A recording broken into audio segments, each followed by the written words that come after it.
మోడీ గారు ఎందుకు మాట్లాడలేదు మీరు? మరి ఇప్పుడు ఒక మతమే ముఖ్యం అన్నట్టు మీరు మాట్లాడుతున్నారే, మరి ఆ మతానికి చెందిన వాళ్ళు మనుషులు గారా? ఆ మతానికి చెందిన వాళ్ళు మీకు ఓట్లు వేయలేదా?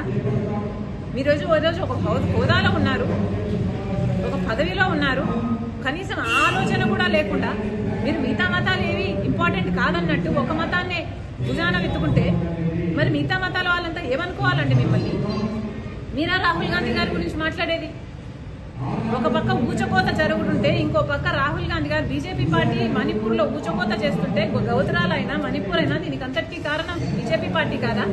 ఒక పక్క బీజేపీ పార్టీ అంత నీచంగా అంత ఇదిగా చేస్తుంటే ఇంకో పక్క రాహుల్ గాంధీ గారు ప్రేమ కోసం, ఐక్యత కోసం, సోదర భావాన్ని పెంచడం కోసం కన్యాకుమారి నుంచి కశ్మీర్ వరకు 1000 కిలోమీటర్లు పాదయాత్ర చేశారు. ఆయన గురించి మాట్లాడుతున్నారు మీరు అంటే మీ స్థాయిని మీరే దిగజార్చుకుంటున్నారు.